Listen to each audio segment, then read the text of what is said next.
The Wallabies stunned the world with a 38-22 victory over the Springboks at Ellis Park, their first triumph in Johannesburg since 1963. But instead of celebrating history, head coach Joe Schmidt poured cold water on the win, calling it lucky, and insisting South Africa only have themselves to blame. This wasn't just another test. Australia were dead and buried at 22-0 down after Siya Kolisi, Andre Esterhuizen and Kurt Lee Arendse ran riot in the opening quarter. Yet somehow, the Wallabies stormed back with 38 unanswered points, ripping apart the so-called fortress of Ellis Park. For fans, this was redemption. For Schmidt, it was something else entirely.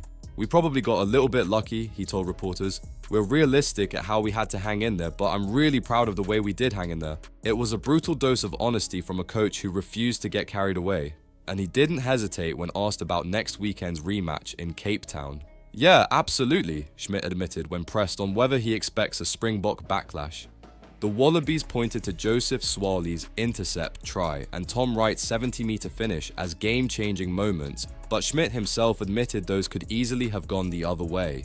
"That game was probably closer than the score dictates. We scored a couple of tries when they looked very dangerous and we got them on the break." Joseph Swali is a good example. They had numbers on the edge and he intercepted and got away. There was Andre up the left-hand touchline and then Tom Wright grabs it and ends up running 70 meters. For Schmidt, the reality is that South Africa lost the game as much as Australia won it.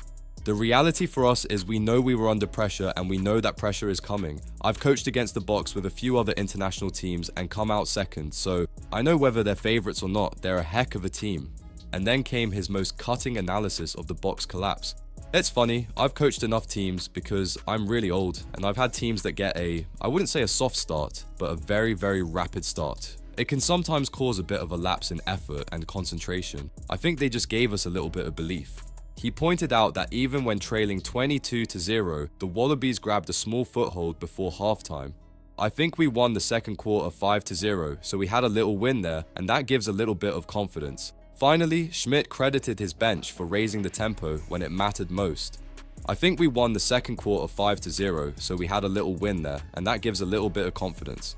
So here's the controversy. Australia achieved their most historic win in over half a century, and their own coach dismissed it as lucky, while warning that a furious Bok backlash is on its way. What do you think? Is Schmidt right to downplay the Wallabies' historic comeback, or is he stealing the shine from one of Australia's greatest victories? Let me know your thoughts in the comments, and don't forget to like this video, subscribe to Green and Gold Army News, and hit the notification bell so you don't miss our coverage of the Cape Town rematch.